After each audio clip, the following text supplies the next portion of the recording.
and welcome to the American Cinema Foundation Movie Podcast. I am your host, Titus, and today I am joined by a new guest in our Critic series, Paul Cantor, America's eminent Shakespearian and all-around pop culture devotee. Sir, thank you for joining me on the podcast. Please introduce yourself for our audience and tell us about your upcoming work on movies. Okay, I'm a professor of English at the University of Virginia, and much of my work has been on Shakespeare. But about 15 years ago, I got interested in writing about popular culture. I wrote a book called Gilligan Unbound, Pop Culture in the Age of Globalization, then a book, The Invisible Hand in Popular Culture, Liberty versus Authority in American Film and Television. And I've just finished a new book called Pop Culture and the Dark Side of the American Dream, Con Men, Gangsters, Drug Lords, and Zombies. And it isn't restricted to movies. I actually begin with Mark Twain's Huckleberry Finn. I then have a chapter on W.C. Fields and his movies, then a chapter on Godfather 1 and 2, then a chapter on the TV series Breaking Bad, and finally a chapter on the TV series Walking Dead. And I start from the paradox in the book that although the American dream is very real and a very positive thing, since the beginning it's been haunted by a kind of nightmare other side, so that, for example, American dream is the idea of the entrepreneur, the get-rich-quick scheme, and yet that's always been haunted by the idea of the con man.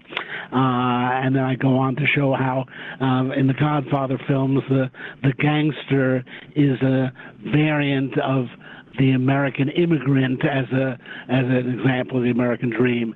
So I basically go through and show how with a little change, what looks positive can turn out very negative. And I think the Godfather films are a great example of that. So when does this book come out, sir? Oh, we're thinking March 2019. It's at the typesetting point now. I'm waiting to receive page proofs. Spring 2019 is a reasonable expectation. Well, then I'm sure we will have a chance at that point to do another conversation and introduce it all over again. I am certainly looking forward to it. I admire your work on popular culture, and I'm especially pleased with pieces you've written for the press on W.C. Fields, America's populist anti-Puritan, so to speak. Yes, that's a good way of characterizing him. So let us get to Francis Ford Coppola. How did you run into The Godfather? How did you come to think about it as an epitome, as you put it, that it's the all-American dream gone really, really dark all of a sudden? Yeah, well, it's difficult to avoid The Godfather. Many people like me think the two films are the greatest films ever made, and certainly they've been a huge success. I will say it was not in the original planning of the book. As it happened, I was putting together the book out of some things I'd already written, and I knew I wanted to add a Breaking Bad chapter. And at one point I realized there was an enormous hole in the book, and that is the Godfather movies, that if you're talking about a portrayal of the dark side of the American dream, those films are as important as anything. So that the last thing I actually wrote for the book was a very long chapter on the Godfather films, and I do think they're great films just as films, but I think what really gives them depth is they portray a very important aspect of the American experience, and that is the immigrant experience. In some ways, the film seems to be dealing with something very special with the mobsters and the mafia, and yet in many ways it manages to portray those stories as typically American. I mean, so many Americans are immigrants. So many Americans essentially encounter the very problems that the Corleones do. How do you adapt to a new land? How do you prosper in it? And again, although the story is in some ways very special, very particular, it has all sorts of resonances. I just think of the use of the image of the Statue of Liberty in the film, which comes up at several important points and makes it a very representative American story. So I realized this book would not have been complete without a chapter on Godfather 1 and 2. Yeah, I completely agree. And you just put me in mind of Frank Capra, who said that as they were traveling when he was a child from Italy, his father woke him up and brought him up on deck just for that, to see the Statue of Liberty. Yes, I can imagine how moving that must have been at the time. I've only seen the Statue of Liberty from the Staten Island ferry. I've never otherwise taken a boat into New York Harbor. Yeah, that's exactly. It's the view from the other side. What does America look like for people who are coming here? And this offers storytellers of the class of Francis Ford Coppola this opportunity to show you America from the outside, to show you America as it appears to newcomers, to immigrants, to people who are faced with the question of Americanization. How do you fit in? Yes, that's exactly what I concentrate on the essay, and in particular, I concentrate on America as the land of modernization. And I think both films together turn on the contrast between a traditional European community, represented by the village of Corleone, and modern America, which eventually is epitomized in Las Vegas. I know the films mainly take place in New York, but New York is presented as a halfway spot between Italy and America and between the 19th century past and a modernized world. So that it's very interesting in the films that the Corleones have not completed their journey until they move to Las Vegas. And I make the point this is a very American matter of go west, young man. Yes, exactly. The great theme of America has been moving west. And in some ways, the film shows that New York is Little Italy. It's only halfway between Italy and America, and people are still speaking Italian in the New York of the film. And there's a good deal of Corleone left in that Little Italy neighborhood that we see, which is still a world of traditional ties where people know each other. And it's really interesting how it's only in Las Vegas that the Corleones complete their Americanization, which is their complete removal from their roots in Italy. And Coppola portrays that brilliantly with the opening of both films. In one, we open with an Italian wedding where people are still speaking Italian, they're eating Italian food, drinking Italian wine, they're doing Italian dances. It's a very traditional community where Vito Corleone is playing a traditional role as a kind of patron of people, and that's very strongly contrasted with the First Communion party for little Anthony at the beginning of Godfather 2, where, in fact, Frankie Pentageli shows up from New York and can't understand. None of the musicians in the band are Italian. They can't play an Italian tarantella. The food, they're not serving Italian food. And it really shows how the Corleone family does not fully become American until they're completely uprooted from their European roots. And the film presents that as something deeply problematic. Indeed, there's a real question of how much of the family is left by the opening of Godfather 2. Of course, Michael has killed off so many family members at that point that there's a reason for that. But I think Coppola has said that he deliberately set out to create this contrast in the opening of the two films. Yes, and to speak very briefly of the structure of the two movies, they have a lovely inverse parallelism that shows Coppola's intentions. The first Godfather shows you the youth of Michael and the old age of Don Vito. The second one does the reverse, the old age of Michael and the youth of Don Vito, and so brings up even more forcefully the conflict between the generations. We know from the first movie that Don Vito wanted Michael to be his American kid, to be respectable, to bring the family into respectability, which means some kind of Americanization. And we know also from the opening scene of the first Godfather movie that Michael himself says that's my family, Kay. They're the mobsters, they're the murderers, that's not me. Now, it turns out that he's also a mobster and a murderer, but he turns into an American version of one. It turns out that Don Vito really got what he wanted, if not in the way he wanted it. Michael really is far more American than his father was. Absolutely, and we see the transition at the peace meeting of the five families, which is presented as a corporate board meeting, but it's really the last gasp of Don Vito. After that, he essentially goes into retirement. His last act is to convert the mafia into an American corporation, and it turns out Michael is better at running that sort of outfit than Vito was. Vito was a kind of compromise between the old world and the new, and you see it in his attitude towards drugs, that he's the one who doesn't want the mafia to go into drug dealing. Michael ultimately has no problem with that, and indeed you see him increasingly putting business above family in a way that Vito resisted.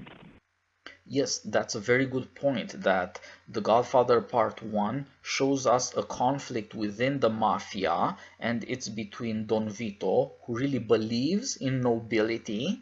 This, in Godfather Part 2, is made far more problematic because we're first given the idea that Don Vito comes from Sicily and he has brought Sicily with him. That's what he believes, that's what he treasures, that's what he's trying to reinstitute. But in the second movie, we'll learn that actually Sicily was hell on earth for him. His whole family slaughtered, he had to run away to live. So you wonder, why the hell did he ever want to bring that back all over again? But in some strange way he did. He just thought the problem was the wrong guy was Don. Yeah, that's really the way I begin my essay, by setting up the distinction between the village and the extended community. There's a fancy German term for this, the contrast between Gemeinschaft and Gesellschaft. That is, what we see in Corleone is a small traditional community where everyone knows everyone else, where people take care of each other, but the downside of that is it's corrupt. You can't escape it. It's as you say, a hellish life. We see in scenes after World War II how the Sicilians are asking American GIs to take them to America, and so the film contrasts this small, narrow community where people don't have many opportunities with wide open America, the whole notion of the American dream, that you're not tied to your local origins. But on the other hand, we see the downside of that, which is the impersonality, the fact that people aren't taken care of.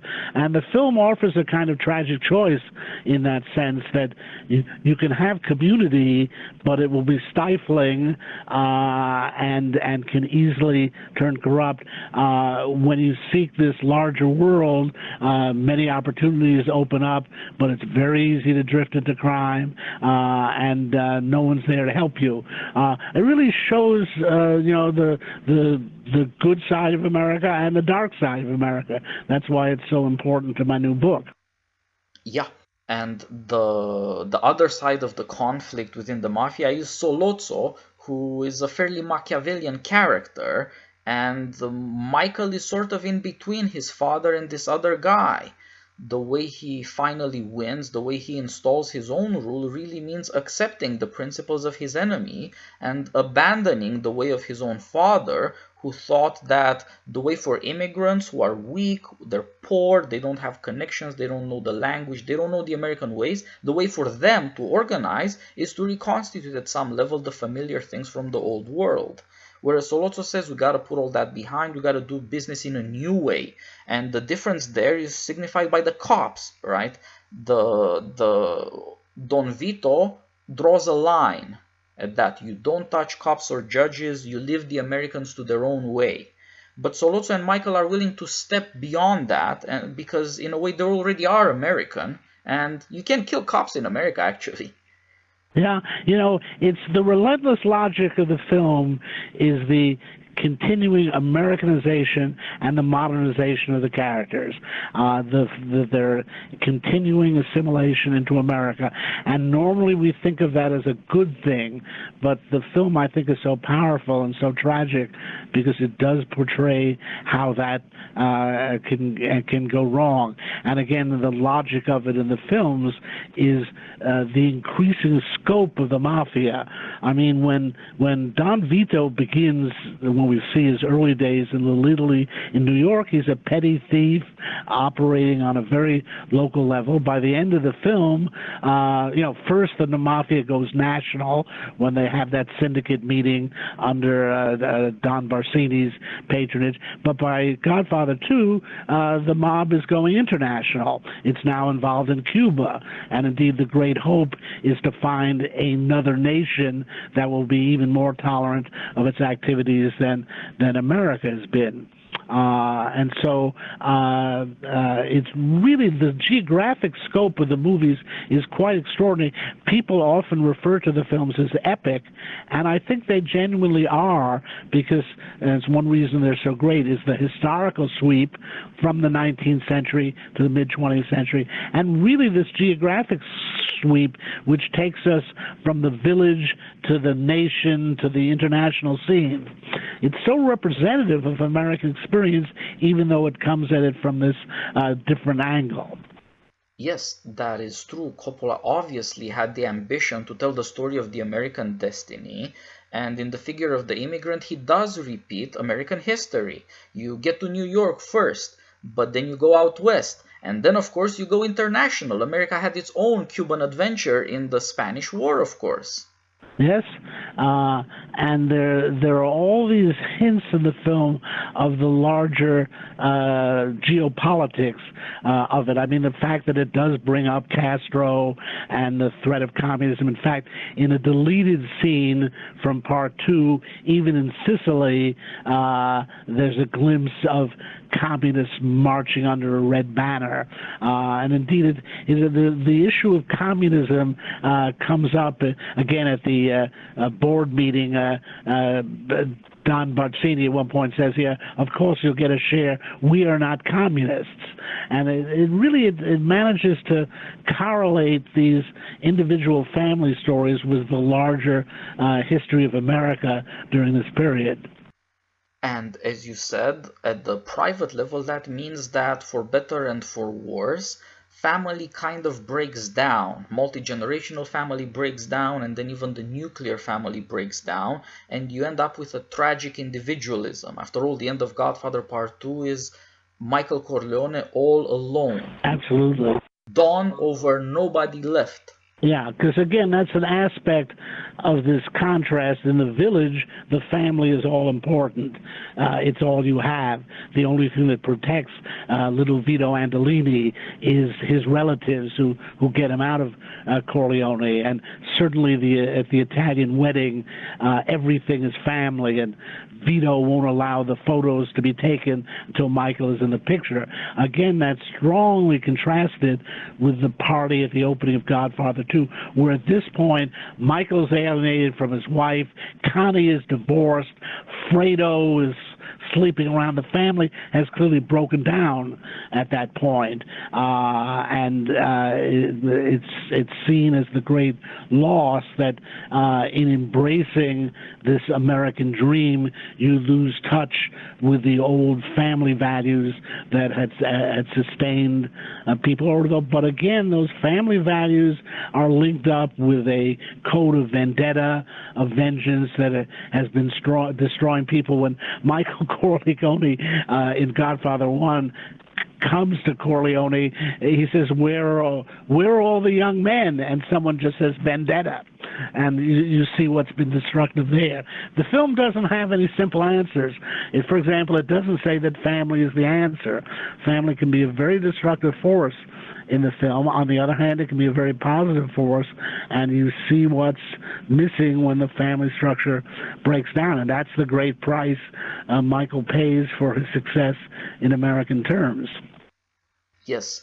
You're right. In America, we believe both in commerce and in family values. And in The Godfather, the genius of the tragedy is to show that they can become enemies, and Michael can learn in the name of commerce to betray his family so that the business works. And on the other hand, that the family is also itself sort of against the life of business.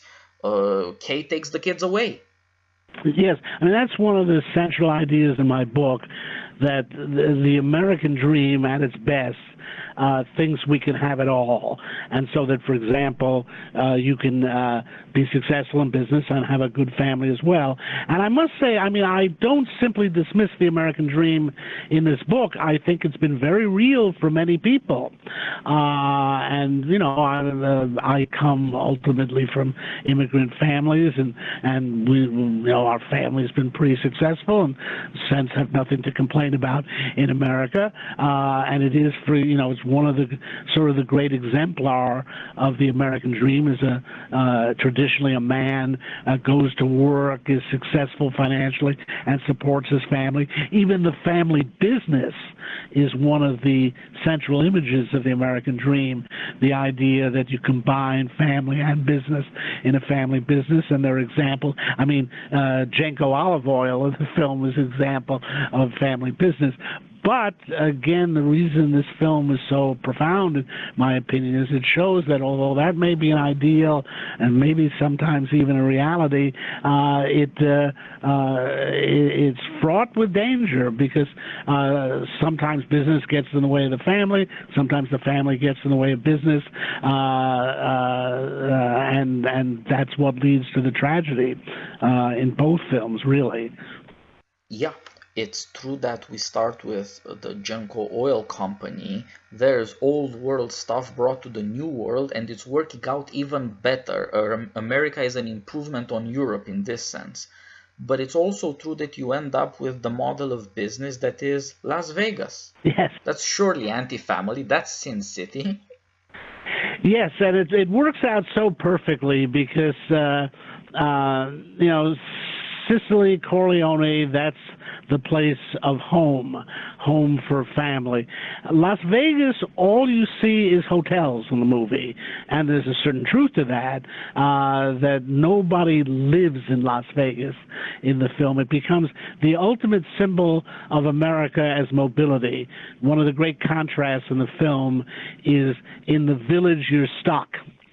You're not mobile.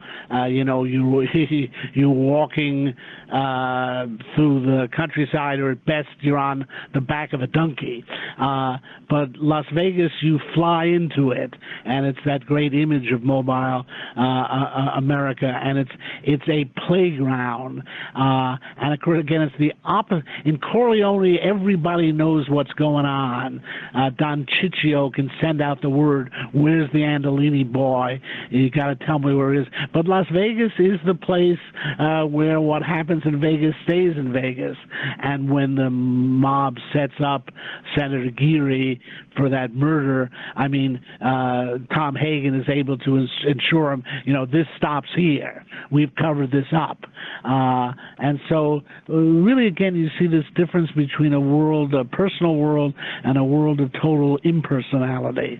And I mean, it's obvious that Las Vegas is connected to the history of the mob, but Coppola does a brilliant job of portraying, you know, giving that this larger symbolic value of Vegas as kind of the distillation of what America stands for. Yeah, you see this move from a world where there are homes, but there is no work to do, to the new world, to New York, where homes and families can have family businesses, and work there is in the service of family. But it turns out it doesn't work so easily. There are all these legal complications, there are all these political problems, and the solution to move out west turns out ultimately to mean that from now on, family, if at all, is in the service of work. Yes, and again, the gambling is legal in Las Vegas. I do a lot in the in the essay with this issue of whether something is wrong, whether something's illegal because it's wrong, or whether it's simply wrong because it's illegal. Because prohibition is a potent image, an issue in the film. I begin the essay with a wonderful epigraph from no less than Frank Sinatra, where he really criticizes prohibition as directed against Italian Americans because they were already so well established in the wine industry in America. And it's an interesting point that at one moment Italian Americans are off in Napa and Sonoma, and they're contributing to the development of the American wine industry, and the next thing the rug is pulled out from under them. Their activity is now illegal, and I think the film makes a great deal of the fact that immigrants were not treated fairly in America in many ways. They suffered from prejudice. You see that in the prejudice of the Irish policeman McCluskey against Michael as an Italian, and prohibition in many ways was directed towards immigrants. They were thought of as drinking too much and creating problems, and so in that sense, it gives Vito more stature in the film, because as he himself says, what he's doing most Americans approve of, and that's where he draws the line with drugs, in fact, which, by the way, is a distortion of history. In fact, it turns out the mob was involved in drugs already in the 1930s, but I think Coppola was deliberately trying to set up the idea that in some ways Vito is forced into this.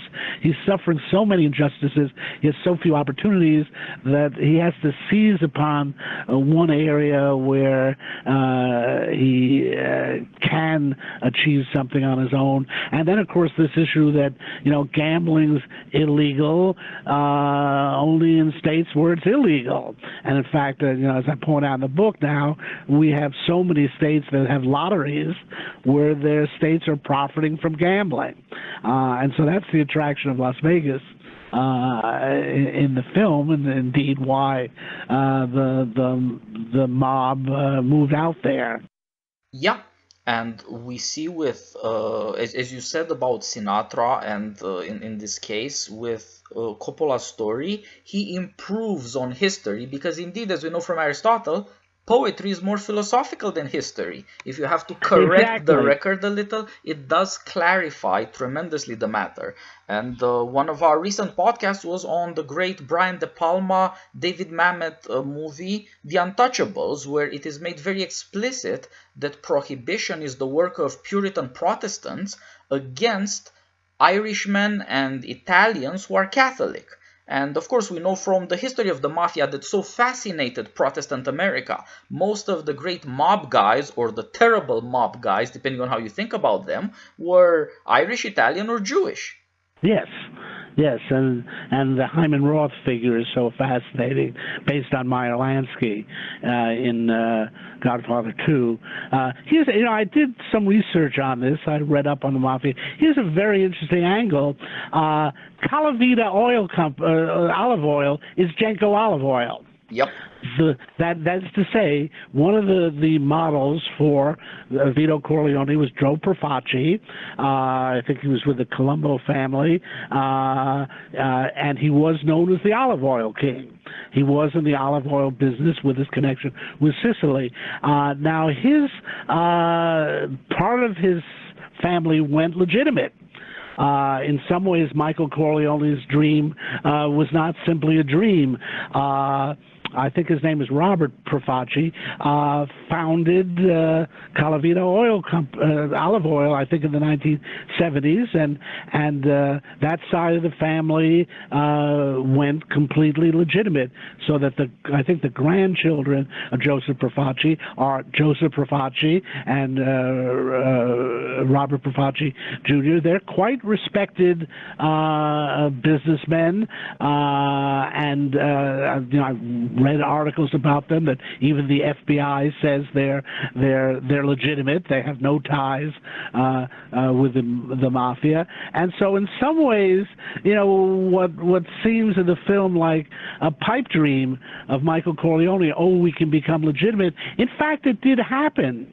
In some cases, and in this very prominent one where it comes out of the Profaci family. So it was fun actually reading up on the history. Again, Meyer Lansky is a really fascinating figure, and so.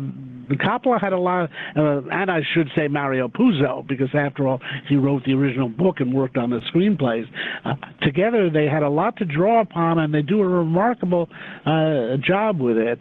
Lee Strasberg says that Meyer Lansky called him up one night to tell him how much he enjoyed his portrayal of Meyer Lansky. Yep, and that's a very good point, that both Mario Puzo and Francis Ford Coppola were very willing to look at the lower classes and indeed the underclasses and tell the American story from that point of view, precisely because they understood that really that's what people wanted. Everybody wanted to Americanize. Now, some did it in an all right way, some did it in a sort of criminal way and later went legal. It worked for some, and for others it turned tragic. Yes. And this brings out something that, of course, we don't want to see in our entertainment, except that then we are fascinated by it. We want happy ends, but we know that there's a lot of dark side stuff happening. There is a lot of tragedy, even though we won't call it by that name. We now use the word anti-hero because we're scared of the word tragic hero. We don't want tragedy in our lives. But Coppola realized that, and of course Mario Puzo as well, they worked together brilliantly. They both saw this very, very keenly, that the immigrant story can focus the American mind on tragedy. And as you put it, it works so well if you use Las Vegas as the symbol of America, because that's all gambling. And isn't it fair to ask, aren't all Americans gamblers? Isn't it the case, right? You gotta take your chances, and you gotta make your chances at that. Have you read my book? I mean, it's kind of amazing how much you know about what's in it. Because, for example, I mean, a major theme of my book is who would think that the dark side of the American dream would be so popular? But I talk about Godfather films, I talk about Breaking Bad, I talk about zombie movies. In fact, contrary to what we think, Hollywood endings, we think everything has to end happily. Many of the great popular successes have been stories that deal with the dark side of the American dream and exactly deal with tragedy. One of the things I deal with both in the Godfather chapter and the Breaking Bad chapters, people don't know what to call Michael Corleone. They don't know what to call Walter White. Is he a hero? Is he an anti-hero? Is he a villain? And I point out we have a term for that figure. It's tragic hero. That if you look at Shakespeare's tragic heroes, they're not particularly morally good. They're not particularly nice. Othello murders his wife. Hamlet murders half the people in Denmark. King Lear divides up and destroys his kingdom. I mean, some of the greatest literature ever written has dealt with characters who are neither simply heroes nor simply villains, but are in fact tragic heroes. I treat both Vito Corleone as a tragic hero and Michael Corleone as a tragic hero. And one of the great ideas in my book is that we have to apply some concepts from high culture to our understanding of popular culture. And I feel I have an advantage coming at all of this from the perspective of Shakespeare. That Macbeth, for example, is a tyrant. He's a murderer. Yet he is the hero of the play. My chapter on Breaking Bad is called The Macbeth of Meth, and uses Macbeth as a way of analyzing Breaking Bad. And so, indeed, I think popular culture is much more sophisticated than it's often given credit for, and the audience is more sophisticated. Shakespeare wrote for a popular audience, and they were able to appreciate these great plays like Hamlet, Othello, and Macbeth, and I think their equivalent in our age would be the Godfather films, in television, some like Breaking Bad. People don't need happy endings beings always. They understand that life is complicated and sometimes has unjust and sad outcomes. But what Coppola does is what Shakespeare did, to give depth to his characters, to make them full human beings, to let us see what their good side is, what their virtues are, and then it is tragic that they're in situations that bring out the bad side in them. When you look at Michael Corleone's story, it has the inevitability, the inexorable logic of a Shakespearean tragedy. After all, everything starts with the near murder of his father and the continuing threat of his father. He didn't set out to kill a policeman. That wasn't his goal in life, but there came a moment where, and you can see it unfold, where he's the only one who can get to McCloskey and Sollozzo. And he makes a very difficult decision, as it turns out, an irreversible one, but I think an understandable decision. And people sort of forget how he gets to where he is. He's ultimately trapped by circumstances, as is, for example, Macbeth or any one of these great Shakespearean heroes. Yep, I agree. It is a pleasure to discover that we have these thoughts in common and that we can discover things from culture together. We have got to do this again when we find another subject. I also like to tell colleges when I lecture about Aristotle's Poetics. This is the manual for popular culture. This is what it was written for. Do not deceive yourself by moralistic expectations. People love horrifying stories because at some level they're aware that life doesn't really work out so well. And of course, when you're not on top of society, you're much more aware of how life doesn't always work out and how you can be pushed into terrifying decisions or terrifying circumstances. And they're very interested in that. The whole point is to revive in our age understanding of this. A tragic hero, Aristotle tells us, is not a good guy. He's an impressive guy. He's amazing, attracts attention, but that's not because he's a good guy. That's not because he's morally serious or dependable. It's because he faces up to something very, very bad, very, very difficult. It doesn't work out for him, but everybody's eyes are on that guy. Of course they are. Of course the newspapers, the TV, of course they're going to feed us these stories because they know, in truth, we care about it. Yeah. And so are celebrities, of course. We know that they're going to fall, and we're really, really interested in when that happens. I love your characterization of Aristotle's Poetics as a manual for pop culture, because that's exactly what it was. Tragedy was the popular culture of Aristotle's day, or maybe the generation before, but he's reflecting on something that was a popular form. As I always like to point out to people, the word tragedy in Greek means goat song. Yep. And once you realize that, we think of this as this super sophisticated, elegant literary form, tragedy. Once you call it goat song, you realize that it was something very popular in the day. We don't exactly know why it was called goat song. It may be because if you won the drama competition, you got a goat. It may be because the chorus dressed up as satyrs, half man, half goat. But Aristotle thought he was dealing with a very common form. Plato had condemned it in the Republic, and Aristotle was trying to rehabilitate it and show that it could have a positive effect and dealt with important subjects. Now, he doesn't think any tragedy is good. He's trying to articulate what makes a good tragedy, and it is a story that has a certain logic, beginning, a middle, and an end. He doesn't like a story in which a thunderbolt just kills the hero. He wants to. The thing he was fascinated by was the connection between character and destiny, and how certain kinds of human beings end up in these tragic situations. And it's exactly true that he sees it's not a simple moral calculus. It's something well beyond that. And I, in my chapter on Breaking Bad, I use an epigraph from the poet William Blake, I care not whether a man be good or evil. I care only whether he's a wise man or a fool.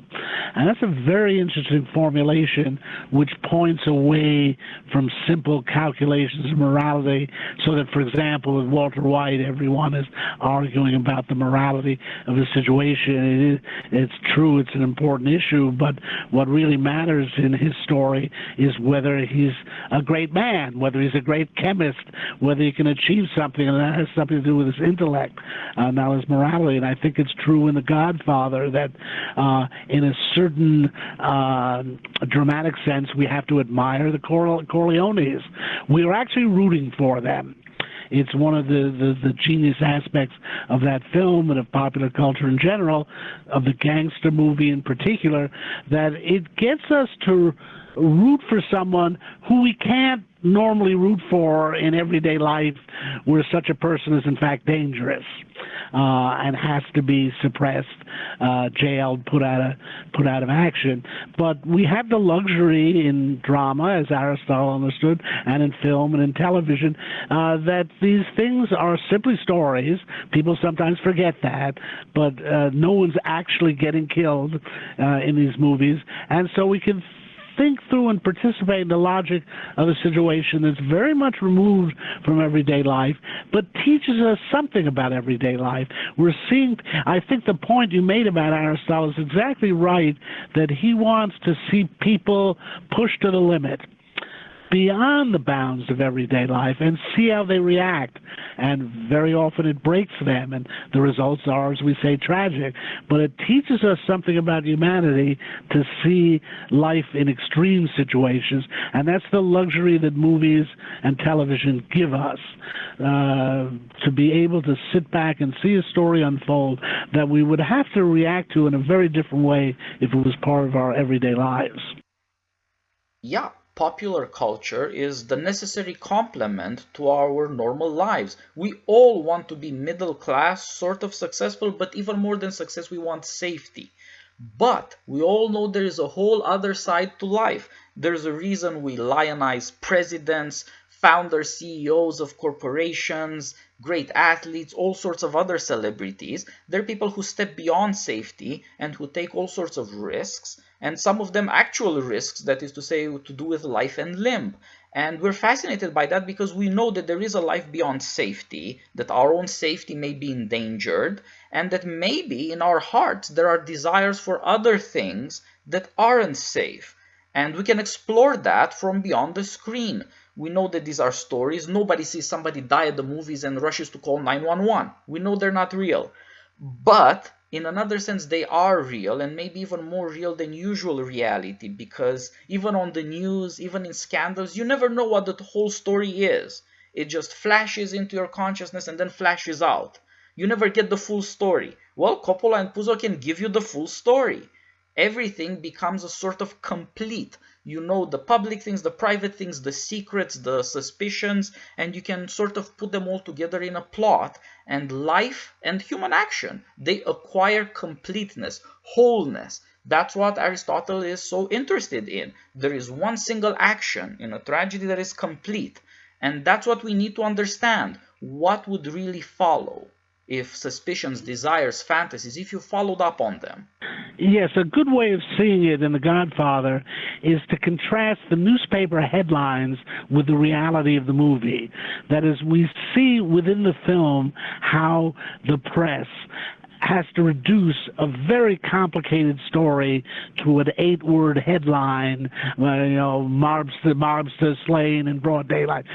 And the genius of the film is to show us the as you say, the full human reality behind that, and it's much more complex than can be captured in a newspaper headline. Indeed, you sound like you've read my book already, because I focus on this aspect of the American dream, that in one sense it's very much a middle-class idea, that the American dream is to have a successful job and have a family, a wife and 2.2 children, and live in the suburbs and have two... Yeah, I mean, in some ways that is the American dream, and it's the way it's portrayed in American movies and television in the 1950s, the world of Leave It to Beaver and Father Knows Best.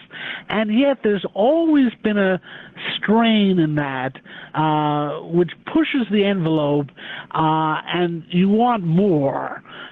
You don't just want to be a successful businessman. You want to be Henry Ford or John D. Rockefeller. You want to be the greatest businessman.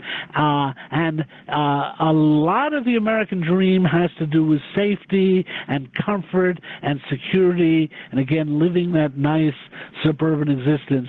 But there's another side to it, which is, in a way, the true American dream, that you will be the greatest at whatever you do. And to do that, you have to take risks. And gambling is a wonderful aspect of this. In some ways, gambling is un-American. In some ways, gambling is the most American thing there is. A lot of American attitudes are that are puritanical, that gambling is evil, that it's the great enemy of the American dream.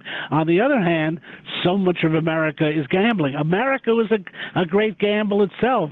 And so, again, it's something that the Godfather deals with, the issue of what's the status of gambling. And once you factor that in, you see that the American dream is not just safety and security, it's being courageous, it's taking risks. And one thing I try to bring out in the book is the inner contradiction between a kind of safe, secure, middle-class vision of the American dream and something that pushes beyond that. And W.C. Fields' films were so great about that, because the central character in his film was always the con man. Yep. The inventor, the guy with schemes. In It's a Gift, for example, it's specifically the California dream of going out west and developing an orange grove. And so there really is, I mean, it's what makes America so fascinating, is it alternates between a very simplistic middle-class view of the world and something that's much more heroic than that. And it is interesting how often the hero surfaces in American literature as a kind of bad boy. As you know, The Great Gatsby was a wonderful example of that. I wish I'd had a chapter on that. It all started with my analysis of Huckleberry Finn, where Twain essentially shows one con man and sharpster after another on what was then the western frontier of America. And I saw the notion that if America was going to be the fresh start nation, it also would be the false start nation. That if you were going to have a nation where people would be free to become whatever they want to be and weren't tied to their roots, that the dark side of that was going to be that a lot of them were going to stray from the straight and narrow, from the law, and in some ways the entrepreneur and the con man are mixed up in the American imagination. So, you know, it can be Bernie Madoff or it can be Bill Gates. And sometimes you can't tell the difference. And that is very much at the heart of Coppola's conception of the Godfather, where he wanted to use the gangsters as images of the American businessman. But there's a flip side to that, which is that in some ways the gangsters are elevated in the film by their business qualities, that in some ways they are entrepreneurial. They do see a need in the marketplace and fill it. And so at the same time as you can say the film is lowering businessmen in our esteem, in some ways it's raising gangsters in our esteem. Norman Podhoretz wrote a very interesting essay about the Godfather's popularity. I'm not sure if I agree with him on this, but his argument is interesting. He said by the 1970s, you could not show a businessman as a hero of a film. that the country, especially Hollywood, had turned anti-capitalist enough that you could no longer hold up the sort of Andrew Carnegie success story. And he said the film worked, the Godfather film worked, because it was in effect showing a successful businessman, and the people had been prevented from sympathizing with such a figure. And here, in this displaced form of the gangster, you could sympathize with the guy who was a kind of rags to riches American success story. Now, again, I'm not sure if I agree with that, but it's a very interesting argument. And something I do raise with certain in qualifications, it makes a bit of sense, right? I mean, the robber barons, as we are now calling them, they were aristocrats in their day. Yes. Right? Carnegie, J.P. Morgan, all these guys were aristocrats, and there came a lot of respectability with that. Even Henry Ford, they were morally admirable. They were dressing like European aristocrats too, and of course, as does Don Vito. And then America democratized very, very seriously, especially the popular culture in the 60s, and all of a sudden that was out. But on the other hand, you have this entire other version that is also more relatable, because at some level these immigrants are fake aristocrats. At some level they have to achieve it for themselves, like all Americans. And that makes them popular heroes. But the popular hero is also a kind of aristocrat to begin with, because his story gets all the attention. My story is not going to get any attention. There's a reason we're talking about them and not them about us, so to speak. Yeah. And this is just the American way. As we mentioned Mark Twain, like Tom Sawyer is the future of America, he's telling us. He's a con man. He can counterfeit his own Jesus Christ, death and resurrection. He can counterfeit justice. He can counterfeit filial piety with his aunt and loyal family bonds with Becky, the girlfriend. He can counterfeit it all, and we'll love him because we worship success. And there's some truth to that. Yeah. Con men kind of have to con their way to the top. To some extent, you gotta sell yourself to sell any idea. Yeah. Yeah, there is some truth to that, and you can see why Mark Twain, although he was resentful of this, he also thought it was kind of funny that in America we want to moralize success when some of it... And of course, he was the greatest con man of them all. He's Samuel Clemens. He reinvents himself as Mark Twain, becomes in some ways the first full celebrity author, created a false persona, almost looked like Colonel Sanders, to popularize himself. And yes, it's another theme that I deal with in the book, is the paradox of America as a democracy longing for aristocracy. I mean, America is founded as a democracy. The Constitution specifically forbids grants of nobility. We weren't supposed to have kings and dukes and so on. What Mark Twain shows in Huckleberry Finn is we precisely become suckers for anyone pretending to be an aristocrat. And he has this false king and a false duke in the book. And then it's very interesting how that comes back in The Godfather, where suddenly you have Don Fanucci and Don Corleone, that in some ways it shows this American longing for aristocracy. Yes, that is very much true, and most of the time it's not really obvious what is the difference between the fake aristocrats of Huckleberry Finn and the fake aristocrats we see now in Britain, who really are just for show. But Americans still love them. Indeed, America's producing their own princesses right now by marrying them to the British. And of course, the respectable Americans used to do this. Some guy from Arizona married his daughter to Winston Churchill's father, and that's why we had Winston Churchill. It's an old American idea. You can buy respectability, you can buy glamour, you can buy all this polish. But if you look at how the success was made, we become way more populist all of a sudden. We come down a few social steps.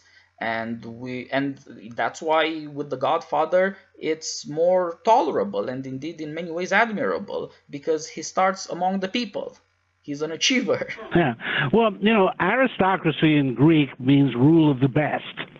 In some ways, it's hard to argue with that, except that these people that call themselves aristocrats aren't really the best. But that's something that Twain's very aware of, and again comes back in the Godfather films. Democracy puts itself in a real bind. That in some ways, it wants all people to be equal, but that would really cut off a lot of human aspiration, because again, in some ways, the American dream is not just to be successful, but to be the best. And that then surfaces in all sorts of areas, for example, athletics, and it's where we still have the notion of aristocracy. Babe Ruth was the Sultan of SWAT, and one athlete after another has been called the king of this or the king of that, and we see it in our entertainment, Count Basie, Duke Ellington. We bring back these aristocratic titles, even though they're forbidden in the Constitution, because it's part of human beings to want to be the best, and we can admire that and respond to that. That's the point that Walter White makes, that he became a meth manufacturer, but he was the best. He claimed he was the best at it, and essentially that's the Corleones. They're the best at bootlegging and so on. And so it's one of the things I bring out in the book. There's a kind of internal contradiction to the American dream, that Americans are not supposed to want to be better than any other American, and yet in a sense that's what's impelling this ambition and the striving. And in many ways, it's good that Henry Ford wanted to be the best automobile manufacturer. A lot of people who got cars because he made the Model T, they had something to be grateful for, even though he did some awful things in his life. And that's what becomes tragic about this. Fundamentally, for me, a tragedy is a story about someone who is excellent in some ways, but destructive in others. I like to put it that the fundamental fact of tragedy is that human excellence and moral excellence are not the same thing. That moral excellence is one form of human excellence, but it isn't every form of human excellence. And the tragic fact that Shakespeare dwells on again and again, and that I think you see in Breaking Bad, you see in The Godfather, is that things that you can really admire, and that at the heart of certain activities we admire, they can have some terrible consequences in certain circumstances, and that's what makes it tragic. And I think, again, Aristotle understood that. Yep. In America, we always want to do well, but we always want to do good. Ideally, you do well by doing good, but in reality, we know that doing good and doing well are very different things. And to some extent, we also know that the good is itself complicated, that what's good for me and what I am good at doing are often very different things. If you do, Steve Jobs is admired because he did certain things well, but nobody thinks he was a good father as well. Nobody thinks he was a good person. Or to some extent, we lie and say, oh, yeah, he must have been a great guy. No, he was a great CEO. He was not a good man. And that's what people go to. Nobody goes to Silicon Valley to have a simple job, a normal life, and so forth. They go there to become Steve Jobs or Mark Zuckerberg or Jeff Bezos or somebody like Peter Thiel. That's what their ambition is. They want to rise to the top. And that doesn't mean leading a good life exactly. It just means being the best at something and having America love you for it. A lot of it is finally the country will accept you. Finally, you will fully Americanize. People will love you for it. Yeah. Now, I'd like to make the point that we have such false expectations. I mean, to take sports often crystallizes these points. On Sunday, we're cheering a lineman for killing the opposition quarterback. We're literally cheering, kill the quarterback. And the next morning, a story surfaces that this same guy punched his wife. Now, that's terrible. It's awful. But is it so surprising that someone who is so violent at the core of his professional life might manifest some violence in domestic life? By the way, this is the story of Othello, as Shakespeare portrays it. And, you know, it's very American to want it all and to think all forms of human excellence are compatible, and I wish they were. But it's a tragic fact of life that they're not, and I think that's what makes Shakespeare so great and what makes Coppola and Clouseau so great in the Godfather films, or Vince Gilligan in Breaking Bad, that they're willing to face up to the fact that the world isn't so simple as we would like it to be, and what we often admire someone for, transposed into other circumstances, can have very dangerous and tragic effects. And one of the things that one of Shakespeare's great subjects was military generals and what happens to them in private life. It's the story of Othello, it's the story of Coriolanus, the story of Mark Antony, the story of Richard III. Shakespeare was fascinated by the way that the things that we can admire in a soldier do not translate that easily into domestic life. And in a way, in The Godfather, the hope of Vito's generation is to create this firewall between business and family. And, you know, we don't talk about business at the dinner table. The family are exempt. You don't go after civilians. And what happens already in Godfather 1 is that firewall breaks down. And Coppola understands that it isn't that easy to separate things out, and especially in America. And so we see how the violence in the criminal activity spills over into the domestic world, and that's what's so horrible about what happens with Michael when he hits Kay, and then ultimately when he has Fredo killed. That's the thing that most turns Michael against himself. That's the thing he regards as unforgiving. And again, it would be a dream to think that all our aspects of life are compatible. But I think, one thing I deal with in this book, and I think is especially true in the Godfather films, is to see that human life is much more complicated than we normally think. And they force us to ask questions that we don't normally ask. And again, I think the reason is that we're dealing with a fictional world, and we can afford to sit back and suspend judgment and think through what we're seeing, rather than, when you encounter these sort of things in real life, you condemn them, you want to see them punished, and that's perfectly understandable. But there's still, if you want to understand human life and not just deal with it on a day-to-day basis, you need something like the Godfather films. They are so important because they raise so many of these issues.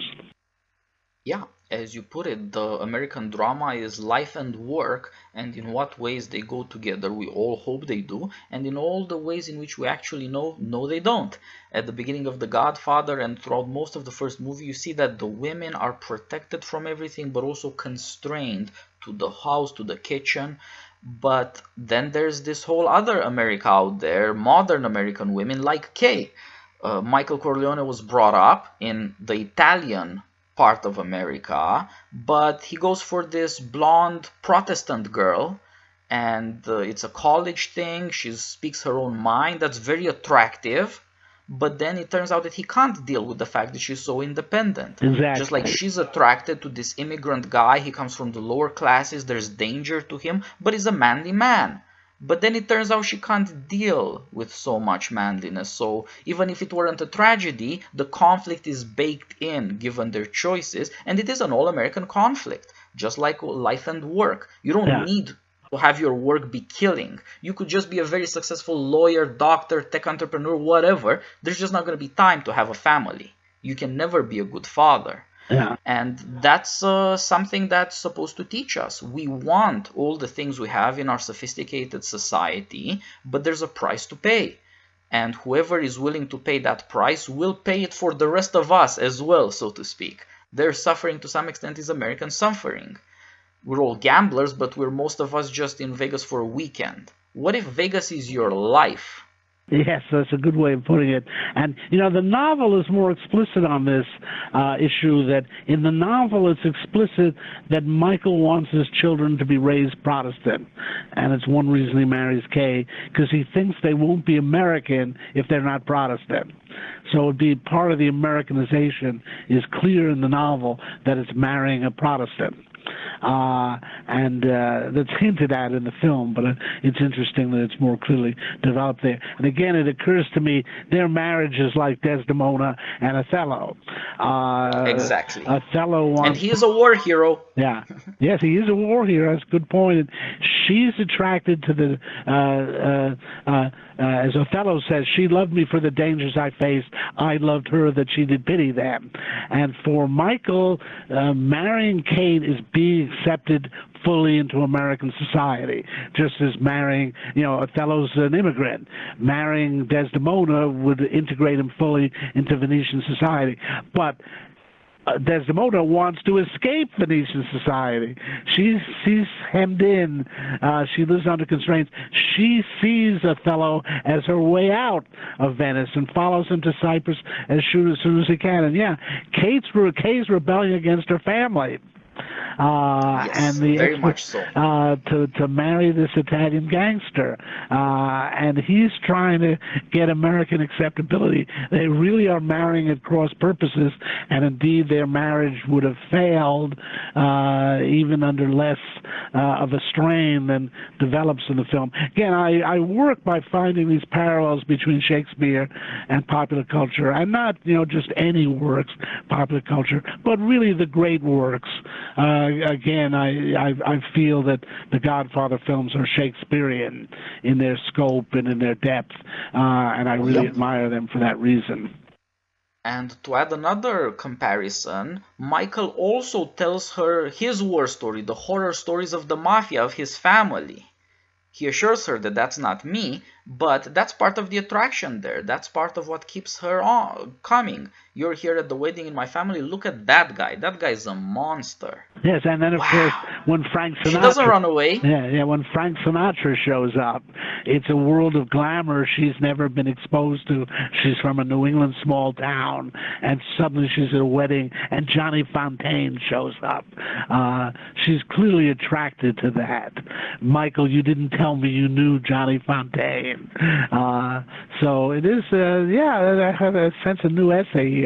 I wish I'd thought of this in time to incorporate in the book. You've been very helpful to me. Sir, it is a pleasure talking. It's great to see that we run in our minds on parallel tracks on this, and we work very well together. I am pleased. It's true that you need to see in popular culture these Shakespearean strains, because they start focusing things very, very well. In some ways, Michael Corleone is living the American drama. His particular character is revealed compared to others like his wife, but also he reveals some things about the nation. And this issue of, are we bringing gangsters up or are we bringing businessmen down? Of course, as you said, we do both. And again, to go back to Mark Twain, that's the Connecticut Yankee. He takes all these European knights for all their nobility and turns them into ad men, into salesmen, into modern Americans, in short. Yes, that means that instead of a noble emblem and a legend, you're going to have, branding. But on the other hand, it also means that businessmen at some level have to be crusader knights or something like that. Yes, it's a very interesting example, because Twain went into that book to champion America against Britain. And it had a lot to do with the fact that as an American author, he resented the success of British authors and so on. And the book was meant to supply a defense of democracy against aristocracy. But as the book progressed, he worked on it, this dark side comes out where, exactly as you say, the Yankee ends up debasing aristocracy, and Twain starts to admire King Arthur for his nobility, for his fearlessness, for his chivalry. And by the end of the book, the Yankee has invented World War I warfare. He's entrenched himself. He's using automatic weapons to mow down these poor knights on horseback. And you begin to sense that Twain has his doubts. America represents modernity and technology and their superiority, but he's worried about what the effect of that technology will be. And the book has a very dark ending. In that sense. Children soldiers in the war of science. And that shows you that he was very much aware that you got to keep a check on commerce and technology, and that check had better be manliness or honor, because otherwise things are going to get very, very crazy, and scientists are as capable of turning tragic heroes. Even the all-American practical scientist, the engineer, he too has it in him to turn tragic hero. Like Twain shows you. Why did he end up in the past? Well, he was at the fair, and instead of having fun, he got into a fight. Right? He got his claw cleaned. That's why he ended up in the past. He was violent to begin with, but he never saw it in himself. He never saw how aggressive he actually was. Yes, and he's working for a gun company. So it's perfect in that sense. Yeah, that's, again, I begin my book with Mark Twain because I think he sets out a lot of these paradoxes and complexities about the American destiny. He certainly supported it. And again, I like the fact in some ways the American dream is the self-made man. And Twain's an example of that. Fields was an example of that. Coppola's an example of that. And some ways Vince Gilligan as well. That these are people who have very humble beginnings and have become the giants of their field, been very successful, and in some cases with some complications. In that it's interesting that both Twain and Coppola experienced huge financial reversals and almost lost everything they made. Again, I do want to stress that I think the American dream is not an illusion. Many people think it's just a fake idea used to placate the masses, but on the whole, America's been a pretty fulfilling place for a lot of people, and especially immigrants from around the world have been very successful here, and I don't think we should forget that. On the other hand, what's important about the works I discuss is they do remind us that there is a dark side to the American dream, and that many of these stories can turn out tragically precisely because of an underlying incompatibility of the values that come into conflict when you press things to their limits. And again, that's the point about a hero. A hero presses things to the limits and reveals something about humanity. It's like, you can't find out how strong a piece of steel is till you subject it to pressure and see when it breaks. And then you know something about it. But let's not forget, it may take a lot of pressure to break it. I find it, I really admire popular culture. It was really, I've always loved movies and television, and I went off in this fancy English department type stuff writing about Shakespeare. And at some point I circled back and realized that a lot of the concepts I'd been developing and studying Shakespeare were quite applicable to the best of movies and television. I think it's really helped me to come at this material from a different perspective. Again, I've both my Godfather chapter and my Breaking Bad chapter, I actually feel that a lot of people who talk about popular culture, they just don't even remember this concept of tragic hero. You find them, asking themselves, how can Michael Corleone be a hero? He's done these terrible things. Or how can Walter White be a hero? He's done these terrible things. Well, I say, Othello, Macbeth, they've done terrible things. Oedipus does terrible things. But we have this category of tragic hero precisely to deal with the complexity of this kind of situation, where there's someone we can admire for certain qualities and someone who triumphs in certain ways, and yet the story works out disastrously, unhappily, we say tragically. I first came upon this when I was writing about John Ford's movie The Searchers, and there are so many people who want to call Ethan a villain. And he's clearly the hero of the film. He's played by John Wayne. But he does some terrible things. But that's the point. When you're at the frontier between civilization and barbarism, and when you've been essentially formed by the Civil War, you're not going to be Mr. Nice Guy. But when people miss Uncle Ethan when he's not there, when the warriors show up, he can save the family, but he cannot be part of it. Exactly. That is the tragic contradiction. Yes. And of course, that's a great example. Our everyman hero, John Wayne from Stagecoach, John Ford was always building up to this, and he ended up with those two great portrayals in The Searchers and The Man Who Shot Liberty Valance, where he plays tragic heroes. Exactly. These are great, admirable men, larger than life and bigger than we can afford to have in our society now. And there's a reason we don't want them in our society now. Just look at their lives and what they did. They were great, but too dangerous, too great for America in certain ways. And unfortunately, our sophisticated critics aren't really at all sophisticated. They can't see that it's not white hats and black hats. It's what was it like before America, and what's it like now? What was it like when freedom made for savagery and greatness? And what's it like now when we have a middle condition in between them? Yes.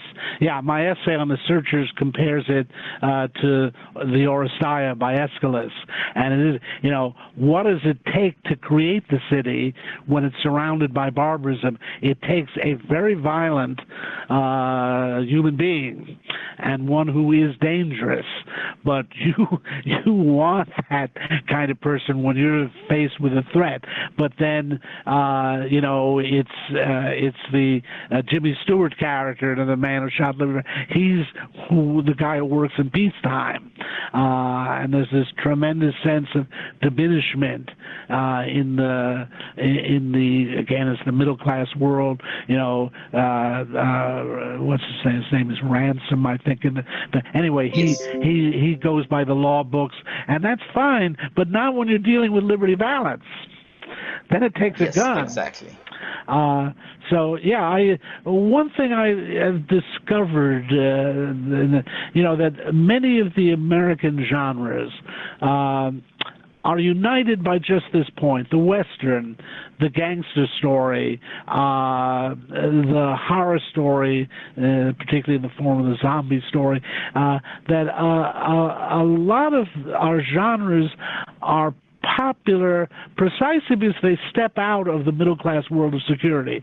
I mean, again, so many of our genres, romantic comedy and so on, occur within a very narrow range of middle-class society, which is protected and unthreatened. But a lot of what are often thought of as the most popular genres, the lowest genres like the Western, the horror story, I find great strength in them and sometimes profundity in them, because they recur to the fundamental choices that have to be made before you have middle-class society. I like to think of them as thought experiments, so that the Western harks back to a time before civil society was formed.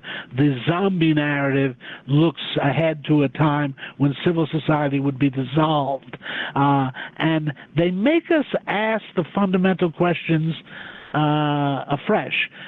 do we need civil Yes. society? I think we do, and generally these works teach that lesson, but at least they show you that a choice was made and that we have had to reject certain human possibilities in order to achieve the peace and security of civil society. And so, again, it doesn't mean that I wouldn't want to live without civil society. I don't want to live in a zombie apocalypse or the American Wild West. I figure I personally wouldn't last 10 minutes in such a world. But I really do think these kinds of genres, the gangster movies, another one where they serve the function of showing us the alternatives that we have rejected, and we've probably wisely rejected them or prudently rejected them. But on the other hand, it's useful to be reminded of what the choices were and what the alternatives were, and that there have been many moments in human history where human beings made other choices and where other aspects of human nature were allowed to develop and flourish. It's one reason I love ancient Greek literature, because it reminds us of this kind of heroic world. I got really interested in Icelandic sagas 2 years ago when I went to Iceland, and they too are stories of characters like Ethan in The Searchers, their great hero Grettir the Strong, is wonderful in fighting trolls and other monsters, but he just can't get along with ordinary people at home. And when you try to get him to do what we would call a 9-to-5 job, when you just try to get him to work the farm, he goes berserk. And berserk is an Old Norse word, in fact. Yep. And so it's really interesting how this strain actually runs through our literature. I'm very glad that I've studied literature from the ancient world to the present, because I think it does give me a good perspective on contemporary pop culture, and I'm fascinated. Our superheroes are a reflection of just this issue. The superhero has an excellence. X-ray vision, or he's an elastic man, or he can jump, Superman, and yet the superhero always has his Achilles heel. It's very interesting how this reacts back to Achilles, that the superhero has some kind of amazing virtue, some kind of super excellence, but always usually some kind of weakness, and of course he or she is dangerous.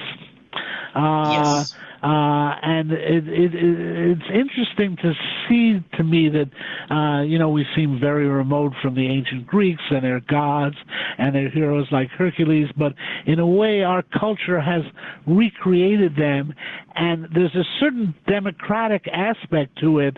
The ancient heroes were heroes by birth.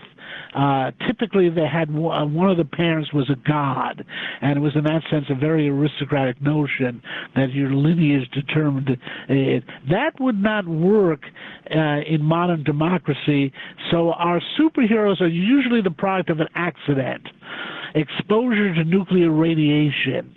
It's often science that gives them their powers. Yeah, it's science, so it's not something hereditary and aristocratic. And even Superman, he's only super because he's been transposed to another planet. Back on Krypton... Yeah, that's also a scientific fact that's supposed to explain things, right? Yeah. Well, the radiation of this star is different. Yeah, and in general, in Krypton, he would have been ordinary. But it's only the transposition. So it's very interesting. I'm fascinated by the way our superheroes are a kind of compromise between aristocracy and democracy. They are aristocrats for a democratic world, and they often have this same problematic. The Incredible Hulk is a perfect example of this.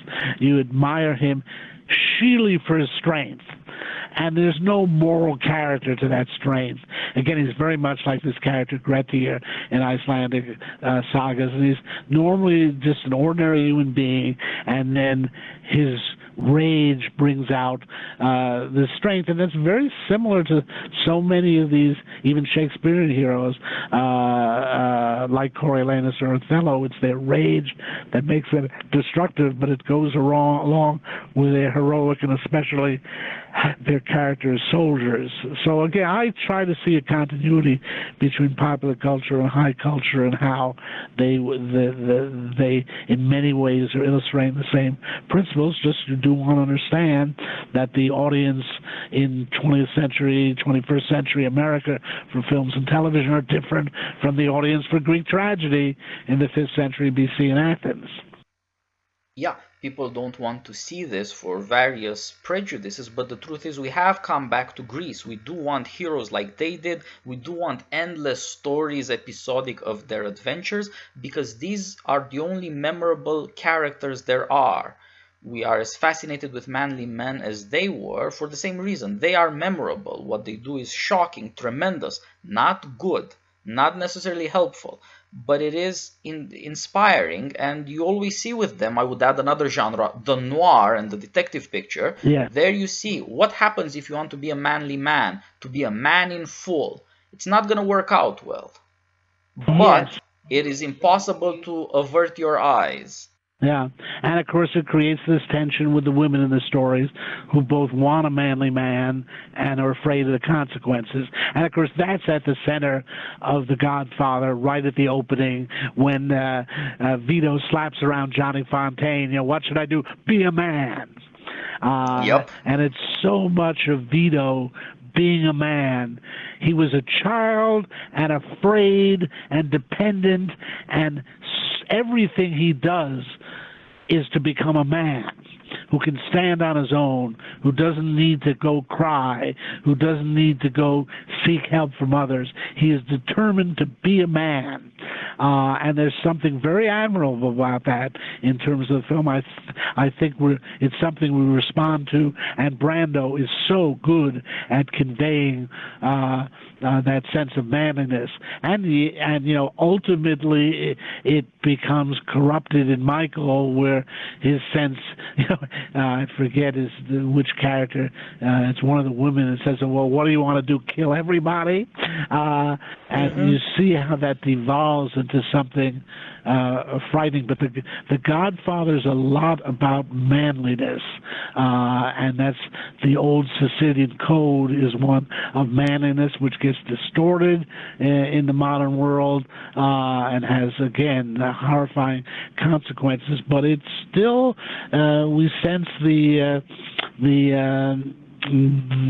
admiration of that. My whole Breaking Bad essay is about this issue of manliness and what's now called toxic masculinity. I show that in some ways manliness gets out of control when it is simply branded and rejected as toxic masculinity in that story. And there's a lot of continuity with The Godfather there. That's quite self-conscious. The TV series constantly refers to The Godfather. It's one thing I love about the Godfather films is they have emerged as playing the role within popular culture that Shakespeare's plays played within his culture. You know, we're fascinated, or we scholars are fascinated by the way Shakespeare draws upon earlier drama. People tend to underestimate the way that he became the reference point for his successes, so that Hamlet was endlessly imitated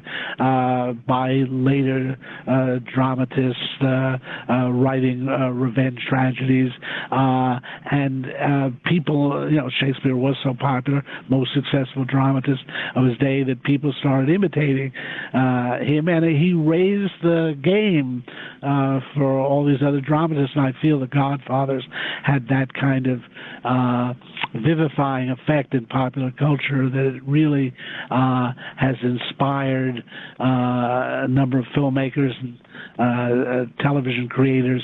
It in some ways opened up whole new pathways. Again, that's why I think of it as, you know, again, I personally think of these two as the greatest films of all time. And don't ever ask me to say whether I like one or two better, because I have no answer to that. Yeah, they work together seamlessly. They're perfectly put together precisely to bring this out. And at some point, it has to dawn that Corleone means lion heart.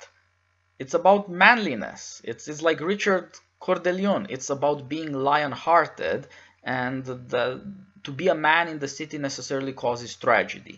That is the lesson that we are in certain ways eager to learn now.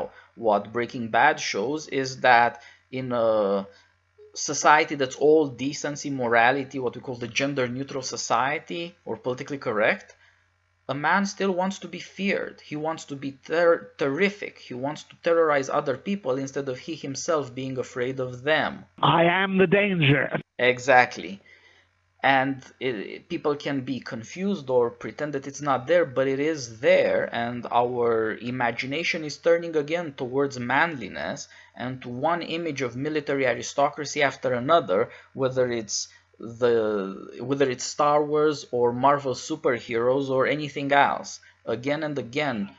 And of course, even that's what Walking Dead reveals for a different audience too. Again, martial rule. Absolutely. And again, it was very. I write on that in the new book. In the first season, one result of the zombie apocalypse was to restore men and women to more traditional roles, where the women were becoming domestic and doing the laundry, and the men were out hunter-gatherers and defending the tribe. And it's actually self-consciously worked out that way in some of the early dialogue. And I think it's been one of the reasons for the success of the show is that the zombie apocalypse reminds us of why we had the traditional world. And indeed, it's filled with images of masculinity, some of which are horrifying. I mean, these villains, especially Negan. But on the other hand, the reason why Rick Grimes is such a hero is that he is manly in the traditional sense, and of course I talk about the recuperation of the redneck in the series, where Daryl, who would normally be dumped on in Hollywood productions. I mean, I see it as kind of the rewriting of Deliverance. The Southern redneck is now the hero and the protector figure, because he knows how to stand on its own. And to its credit, the show has made a big point about giving women manliness in it and not seeing it as a sheer product of gender, but Andrea and Carol, a number of the women have taken on the role of protector. They've learned how to use guns, for example. Again, there's a lot of pushback in the entertainment industry to the prevalent images that, I mean, it's incredible what happened to the American father in American popular culture. If you go back to Ward Cleaver or Jim Anderson in the 50s and see Homer Simpson, but in general, the kind of bumbling fathers that you see in American sitcoms, what used to be a site of manliness, basically the father's seen as an overgrown child. And there's a lot of pushback. Yep. And he always has to apologize to his children. Yeah. And it's very interesting to see, I think, again, the story of Rick Grimes and his son Carl. It was the father, once again, as a role model for the son and a role model in manliness. So, yeah, I have a lot of fun with this in my chapter on The Walking Dead. Again, I find it so fascinating that how much there is in American popular culture, and I think academics are always the last to figure these things out. But even academics have come around to understanding this. I mean, the general public understood that the motion picture was the artistic form of the 20th century long before academics did. Yes, of course. And now we're seeing something similar with television, that people are beginning to understand that a lot of the best serious writing today is being done for television. And it's just, these forms, let's face it, they are financially successful, and then they attract talent. Shakespeare wrote for the theater because it was the fast track of his day. There's a lot of money to be made in it, and that attracts talent. And now it happened with movies. It's now happening with television, and there's nothing wrong with that. Indeed, if that's supposed to teach people. If you think you have something to say, find out in what way people are willing to listen and do that. Yes, I'm convinced that if Shakespeare were starting today, he'd go into television. If he'd started maybe 50 years ago, he would have gone to movies. What's particularly interesting about television is it is a writer's medium, less so than movies are more a director's medium. And so in television, you get a chance to see what you actually write brought up to the screen, whereas in movies there are so many rewrites and directors make the decision. Nevertheless, there are still great movies being made. These are great media. Yep. I mean, the famous Rembrandt painting Aristotle contemplating the bust of Homer. I would like to see Aristotle contemplating a print of The Godfather. I mean, I think he would have been extraordinarily impressed with the medium. Yes. It would have been thrown off at first and would have wondered about, what is it. But we forget how powerful these media are as a way of communicating. And again, most of the stuff may be trash, but that's true. I always point out there were evidently about 1,000 Greek tragedies written in that 5th century in Athens, of which 33 have survived. And for various reasons, we can believe those are the 33 best. Maybe not exactly the 33 best, but they were preserved because they were the good stuff, and nobody says that Agathon was a greater playwright than Aeschylus. All the people at the time, including Aristotle, single out as the best dramatists, Euripides, Aeschylus, and Sophocles, the three who survived. And tragedy was a very powerful medium when it came along. Suddenly you weren't just reciting the story, just narrating it. You were having people act it out, and that was a revelation. And you included music, and you included dancing, and people just loved the medium. And then along came Aeschylus and elevated it to a whole new level by showing you could use this new goat song form to dramatize stories of a Homeric stature. And so, again, when movies came along, people would sit in the theater and just watch a train pull into a movie station. That was a big hit for the Lumiere brothers. And then people said, well, maybe you could have a story. And, within 20 years, you had D.W. Griffith. Yes. It's kind of amazing how quickly true artists were attracted to the medium. It's taken a little longer with television, but I think we're there now. So one of the things I really dislike in some academic critics is their notion that if something's popular, it's got to be bad. Yep.